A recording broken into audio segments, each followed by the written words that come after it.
बेटे ਆਪਾਂ ਕਰ ਰਹੇ ਸੀਗੇ mechanism of muscle contraction locomotion and movement ਵਾਲੇ ਚੈਪਟਰ ਦੇ ਅੰਦਰ ਕੱਲ ਆਪਾਂ ਨੇ ਡਿਸਕਸ ਕੀਤਾ ਸੀਗਾ ਮੈਕੈਨਿਜ਼ਮ ਆਫ ਮਸਲ ਕੰਟਰੈਕਸ਼ਨ ਸਭ ਨੂੰ ਸਮਝ ਆ ਗਿਆ ਸੀਗਾ ਸਲਾਈਡਿੰਗ ਫਿਲਾਮੈਂਟ ਥਿਊਰੀ ਸੀ ਇੱਕ ਵਾਰੀ ਰੀਕੈਪ ਕਰਦੇ ਆ ਆਪਾਂ ਨੇ ਕਿਹਾ ਸੀਗਾ ਥਿਕ ਫਿਲਾਮੈਂਟਸ ਪ੍ਰੈਜ਼ੈਂਟ ਨੇ ਐਂਡ ਥਿਨ ਫਿਲਾਮੈਂਟਸ ਪ੍ਰੈਜ਼ੈਂਟ ਨੇ ਜਿਹੜੀਆਂ ਥਿਨ ਫਿਲਾਮੈਂਟਸ ਨੇ ਉਹ ਕੈਲਸ਼ੀਅਮ ਆਇਨ ਨਾਲ अपना TPC वाला रीजन है जिहड़ा वो छड़ दिंदियां ने जिहदे नाल एक्टिन ते मायोसिन दे अंदर बॉन्ड फॉर्मेशन हो जाती है जदों एक्टिन ते मायोसिन दे अंदर बॉन्ड फॉर्मेशन होई तां मायोसिन अपना हेड है जिहड़ा ओनू रोटेट कर दिंदा है जिहदे नाल थिन फिलामेंट्स ने जिहड़ियां वो M जोन तक आ जांदे M लाइन तक आ जांदियां ने इस नू आपां कहंदे आ मसल कॉन्ट्रैक्शन ਜਦੋਂ ਇੱਕ ਵਾਰ ਮਸਲ ਕੰਟਰੈਕਟ ਹੋ ਗਈ ਉਹਨੂੰ ਕੰਟਰੈਕਸ਼ਨ ਲਈ ਵੀ ATP ਚਾਹੀਦਾ ਹੈ ਉਹਨੂੰ ਰਿਲੈਕਸ ਹੋਣ ਲਈ ਵੀ ATP ਚਾਹੀਦਾ ਹੈ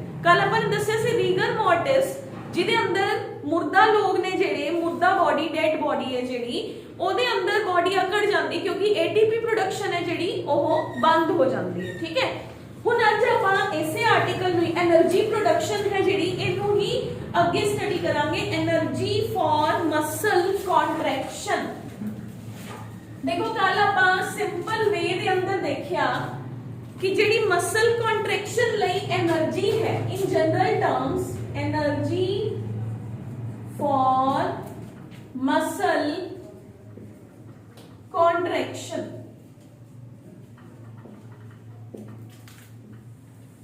कल की क्लास के अंदर आपने डिस्कस किया सीगा आ मसल सेल है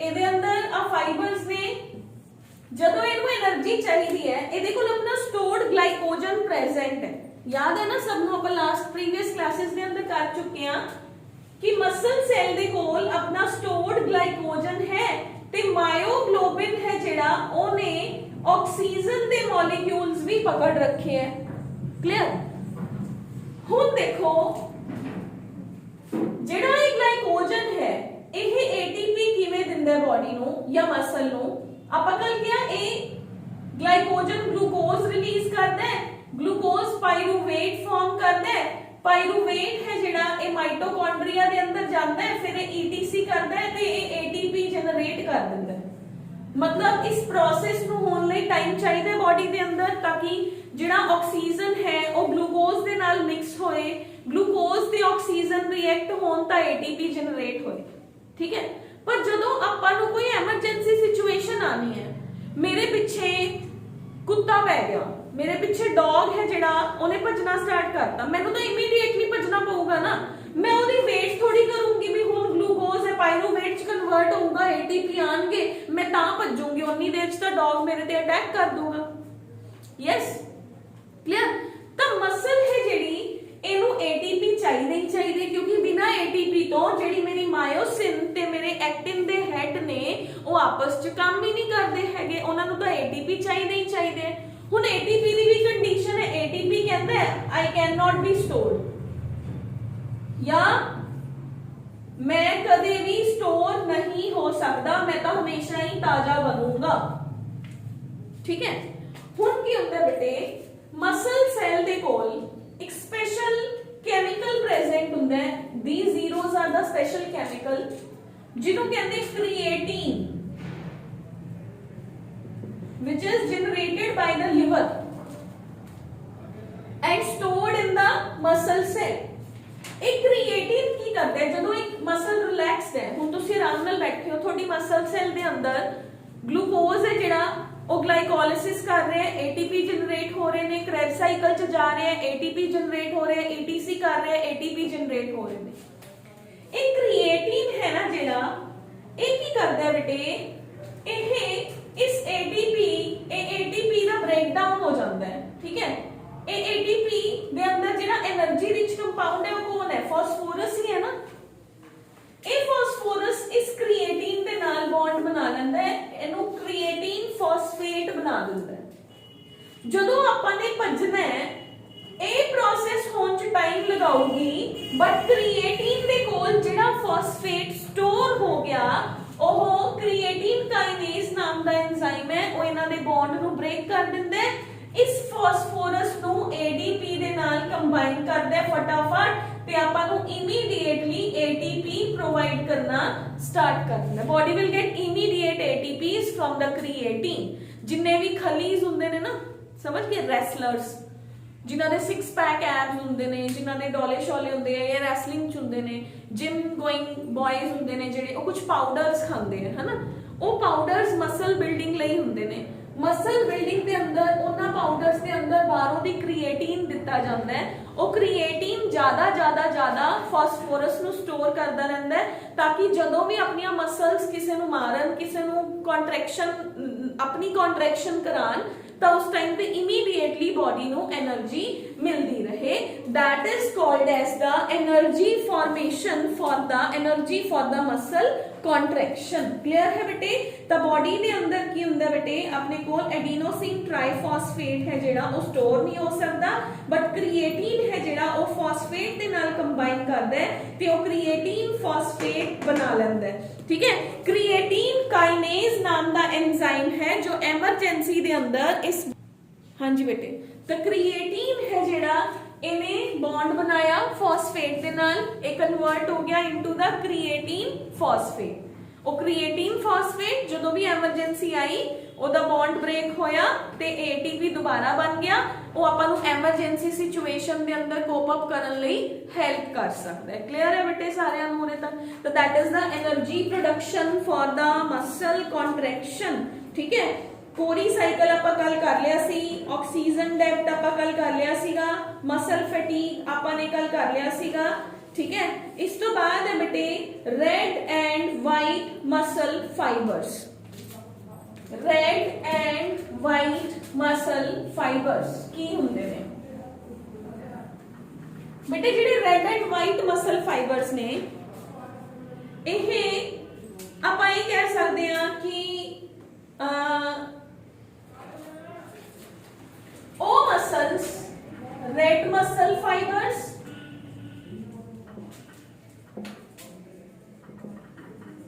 and white muscle fibers। ਆਪਾਂ ਨੇ ਮਸਲ ਦੇ ਅੰਦਰ ਇੱਕ ਚੀਜ਼ ਪੜ੍ਹੀ ਸੀ, ਮਾਇਓਗਲੋबिन।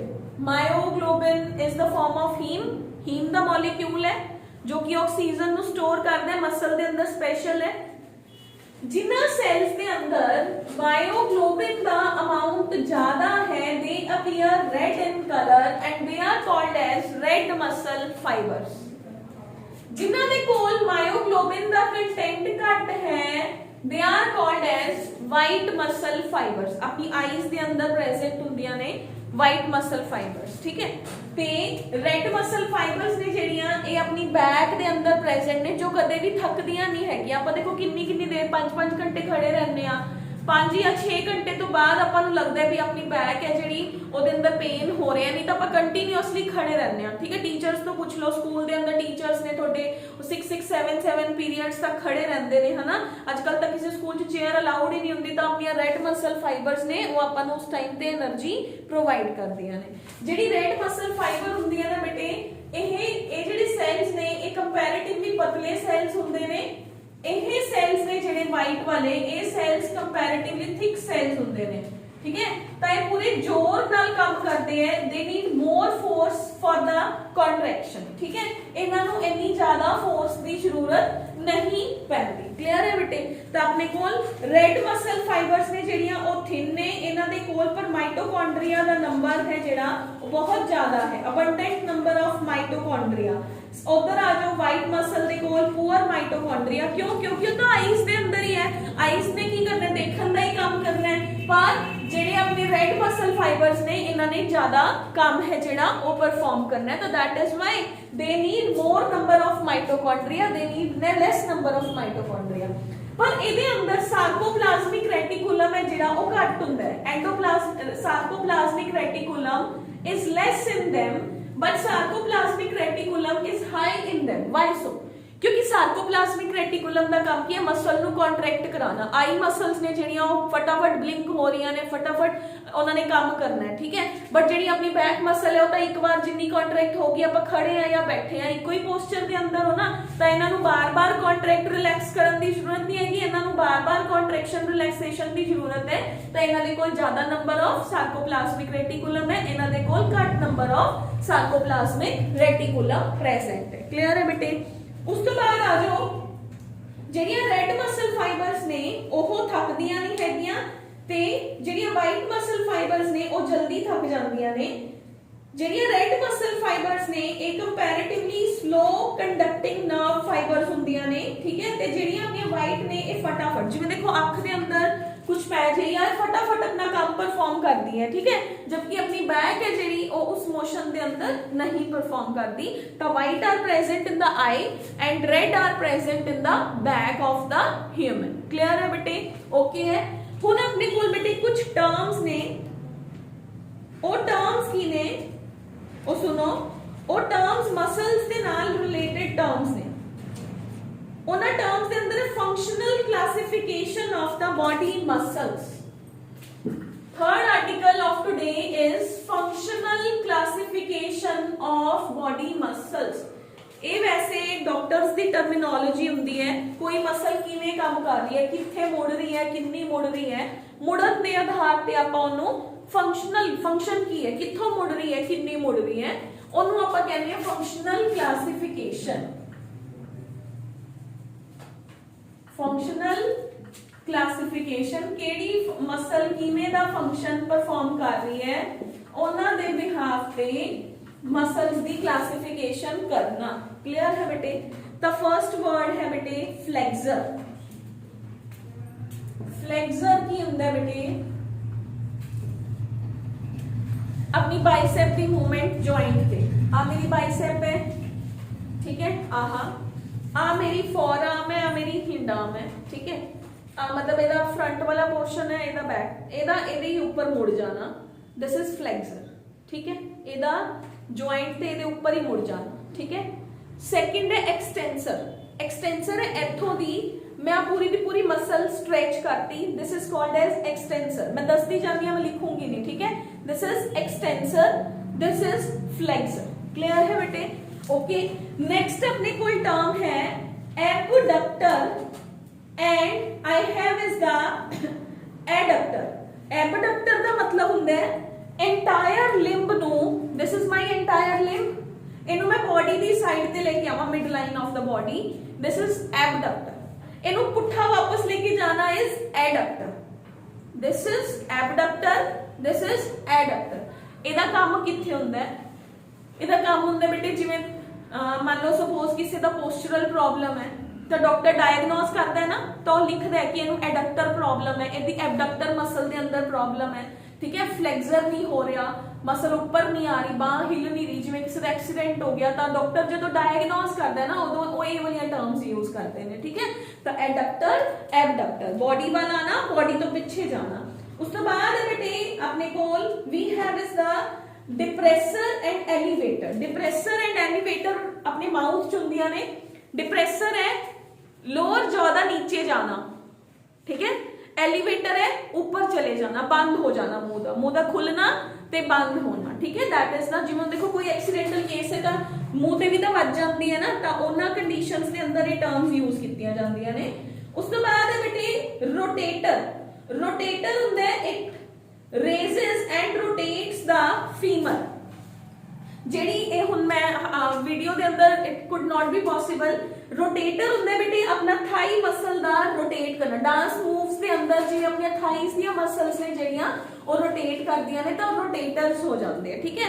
ਰੋਟੇਟਰ ਮੀਨਸ ਥਾਈ ਦੀਆਂ ਮਸਲ, ਜਿਵੇਂ ਲਗਾ ਲਓ ਸਪੋਜ਼ ਦਿਸ ਇਜ਼ ਮਾਈ ਥਾਈ, ਤਾਂ ਇਹਦਾ ਰੋਟੇਟ ਹੋ ਕੇ ਅੰਦਰ ਨੂੰ ਆਣਾ ਜਾਂ ਇਹਦਾ ਰੋਟੇਟ ਹੋ ਕੇ ਬਾਹਰ ਨੂੰ ਜਾਣਾ, ਠੀਕ ਹੈ। ਤਾਂ ਉਹਨੂੰ ਕਹਿੰਦੇ ਆ ਰੋਟੇਟਰ ਮਸਲ। ਉਸ ਤੋਂ ਬਾਅਦ ਆ ਗਿਆ pronator. Pronator and supinator. Pronator and supinator ਹੁੰਦਾ ਹੈ ਇਹ ਆਪਣੀ ਪਾਮ ਦੇ ਅੰਦਰ ਹੈ, पाम खुली है तो प्रोनेटर है, फिंगर्स ਦਾ पाम ਵੱਲ ਜਾਣਾ ਬੰਦ ਹੋਣਾ इट इज सुपीनेटर। खुलना प्रोनेटर, बंद होना सुपीनेटर। ਉਸ ਤੋਂ ਬਾਅਦ ਹੈ ਬੇਟੇ ਆਪਣੇ ਕੋਲ ਸਫਿੰਕटर एंड डायलेटर। ਸਫਿੰਕटर वर्ड ਦਾ मतलब ਹੁੰਦਾ ਹੈ कोई जिवें अपनी बॉडी के अंदर सफिंक्टर्स ने, जिवें पाइलोरिक सफिंक्टर है, खाना आया खुलिया ਤਾਂ ਸਟਮਕ ਚੋਂ ਇੰਟੈਸਟਾਈਨ ਤੱਕ ਖਾਣਾ ਚਲਾ ਗਿਆ। ਸਫਿੰਕਟਰ ਚ ਵੀ ਤਾਂ ਮਸਲਸ ਹੀ ਹੋਣਗੇ ਨਾ, ਤਾਂ ਹੀ ਉਹ ਬੰਦ ਹੁੰਦੇ ਆ, ਤਾਂ ਹੀ ਉਹ ਖੁੱਲਦੇ ਆ। ਤਾਂ ਦੈਟ ਇਜ਼ ਆਪਣੀ ਕੀ ਆ ਗਿਆ ਸਫਿੰਕਟਰ ਮਸਲਸ। ਡਾਇਲੇਟਰ ਕਿਸੇ ਮਸਲ ਦਾ ਆਪਣੇ या क्लोज होना उन्होंने डायलेशन कहते हैं, डायलेटर मसल्स। ठीक है बेटे, ओके। आईज के अंदर देखते हो ना कॉन्ट्रैक्शन रिलैक्सेशन सीलियरी मसल्स के अंदर हो रही है, तो उन्होंने आप कहते हैं डायलेटर मसल्स। ठीक है बेटे, ਤਾਂ ਇਹ ਆਪਣੇ ਕੋਲ ਕੁਝ ਟਰਮਸ ਸੀਗੀਆਂ ਬੇਟੇ ਜੋ ਆਪਣੀਆਂ ਅੱਜ ਦੇ ਆਰਟੀਕਲ ਦੇ ਨਾਲ ਰਿਲੇਟਡ ਸੀਗੀਆਂ, ਯਾਨੀ ਕਿ ਮਸਲਸ ਦੇ ਨਾਲ ਰਿਲੇਟਡ ਨੇ। ਫਿਰ ਉਸ ਤੋਂ ਬਾਅਦ ਆਪਣਾ ਮਸਲ ਵਾਲਾ ਜਿਹੜਾ ਸਾਰਾ ਟੌਪਿਕ ਹੈ ਉਹ ਕੰਪਲੀਟ ਹੋ ਗਿਆ। Now we are moving toward the second part of the chapter that is called as the skeletal system। ठीक है, तो skeletal system ਦੇ ਅੰਦਰ ਆਪਾਂ ਕੁਝ टर्म्स ने जड़ियां वो करांगे, फंक्शंस ऑफ स्केलेटल सिस्टम करांगे बेटे आपा।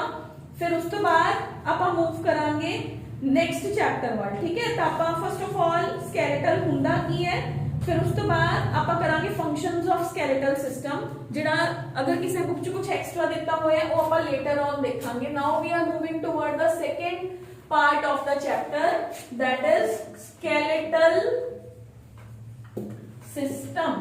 अक्सर तुसी सारियां ने अपने स्कूल दे अंदर बायोलॉजी लैब दे अंदर स्केलेटल सिस्टम देखा होगा। ठीक है, तो स्केलेटल सिस्टम दा मतलब की है?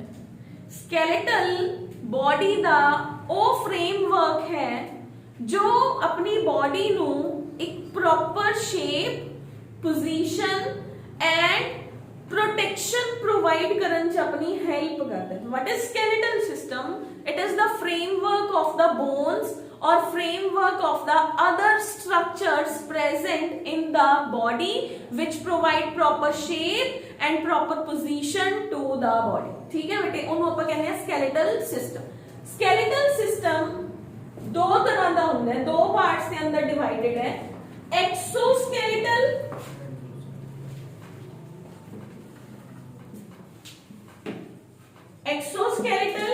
And endoskeletal.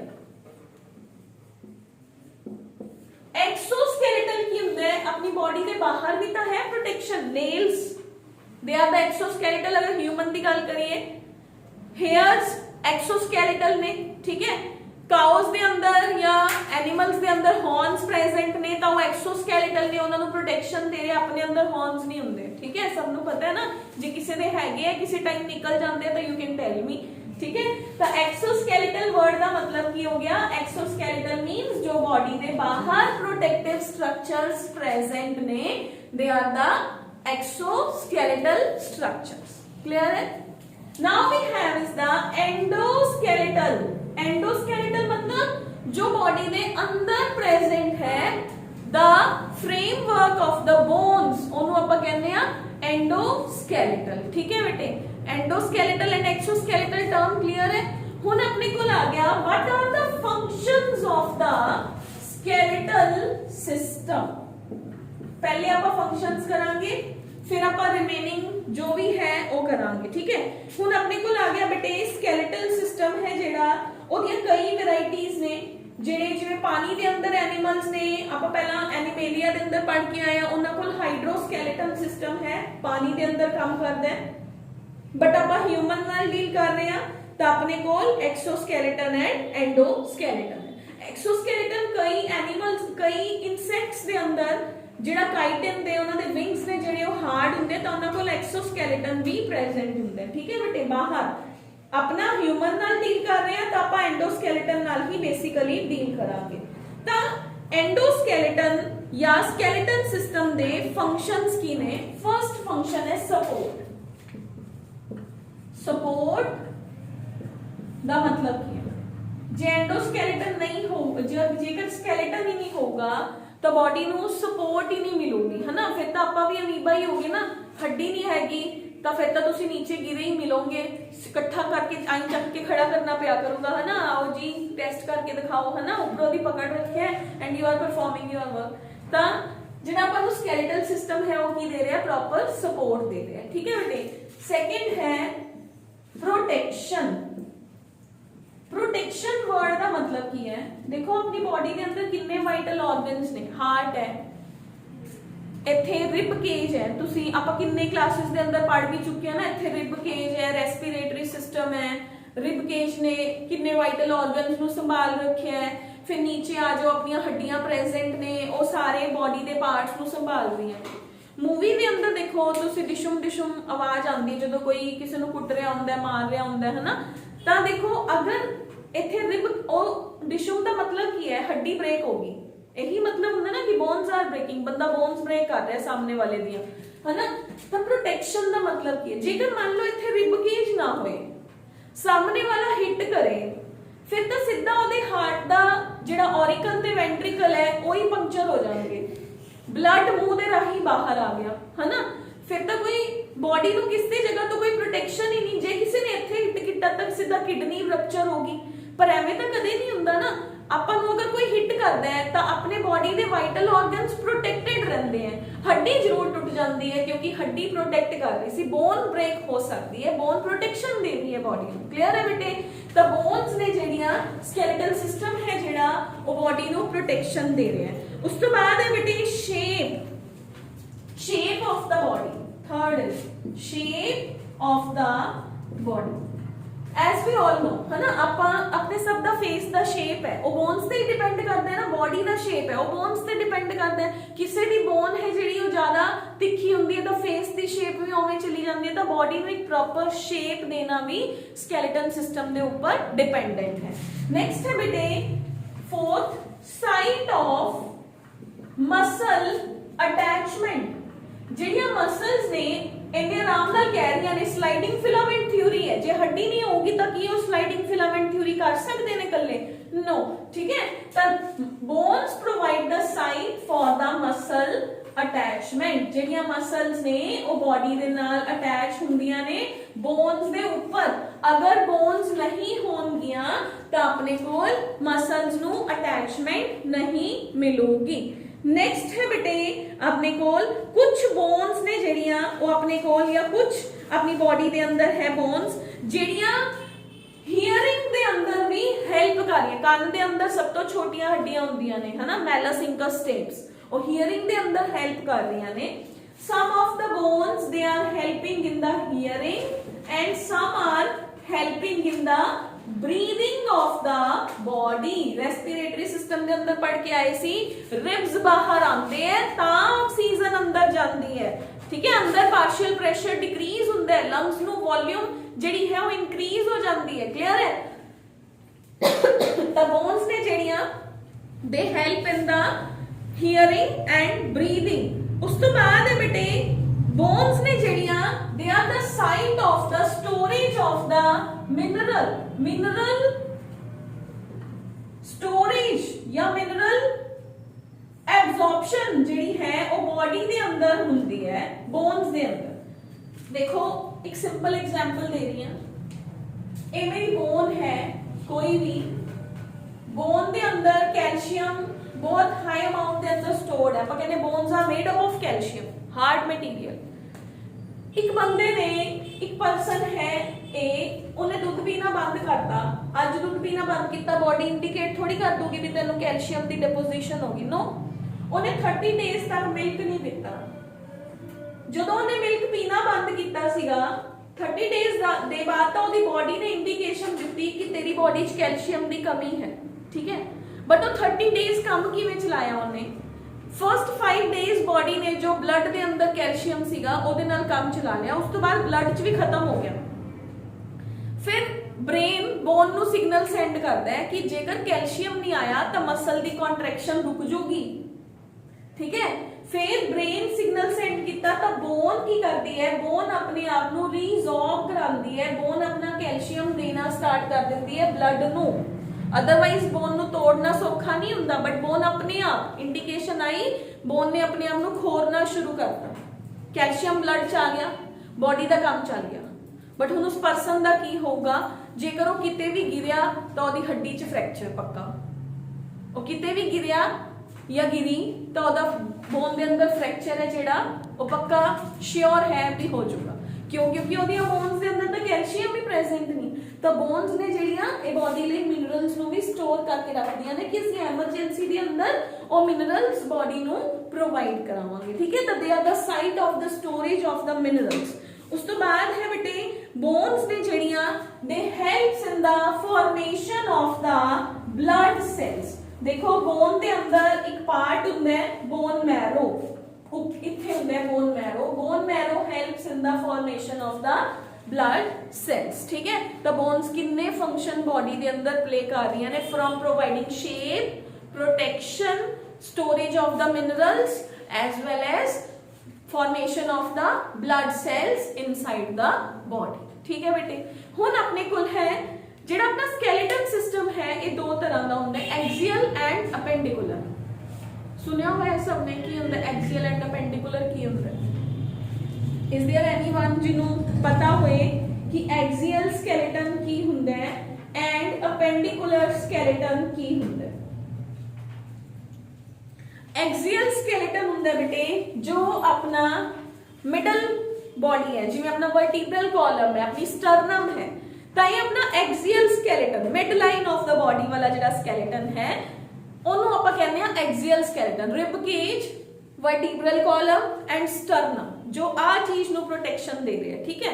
ਜਿਹੜਾ अपना साइड वाला लिम्स ने अपनियां, ठीक है, ये अपना अपेंडिकुलर स्केलेटन होंदा है। लिम्स ऑफ द बॉडी ਜਿਹੜੀਆਂ ਆਪਣੀਆਂ साइड वालियां हड्डियां आ गईयां, ठीक है, ਇੱਥੇ ਜਿਹੜੀਆਂ ਆਪਣੀਆਂ pelvic girdles ने, ठीक है, पेक्टोरल गर्डल्स ने, ये अपनियां सारियां की बना रही ने अपना अपेंडिकुलर स्केलेटन बना रही, विच वाला एक्सियल एंड साइड्स वाला appendicular. Main longitudinal axis of the body is the axial skeleton of the body and sidelines of the body makes the appendicular skeleton of the body, ठीक है बेटे। Okay, तो that is the axial and appendicular skeleton of the body. इस तो बाद बेटे अपनियां bones start हो जांदियां ने। मेन ਜਿਹੜੇ स्केलेटन ਦੇ पार्ट्स ने, स्कल ਦੀਆਂ ਹੱਡੀਆਂ ਆਪਾਂ ਕਰਾਂਗੇ ਕਿੰਨੀਆਂ ਹੁੰਦੀਆਂ ਨੇ। ਇਸ ਤੋਂ ਪਹਿਲੇ ਤੁਸੀਂ ਇੱਥੋਂ ਤੱਕ ਆਪਣਾ ਸਾਰਾ ਰੀਡ ਆਊਟ ਕਰਕੇ ਆਉਂਗੇ। ਹੁਣ ਜਿਹੜਾ ਤੁਹਾਡਾ ਟੈਸਟ ਹੋਇਆ ਕਰੂਗਾ ਬੇਟੇ ਉਹ ਵੀ ਤੁਹਾਡਾ ਐਕਸਟਰਾ ਟਾਈਮ 'ਚ ਹੋਇਆ ਕਰੂਗਾ, ਮੇਨ ਟਾਈਮ ਦੇ ਅੰਦਰ ਮੈਂ ਟੈਸਟ ਨਹੀਂ ਲਾਉਂਗੀ ਤਾਂ ਕਿ ਆਪਣਾ ਸਿਲੇਬਸ ਹੈ ਜਿਹੜਾ ਉਹ till the end of December or in the first 2 weeks of the January complete हो जाए, ठीक है। ओके।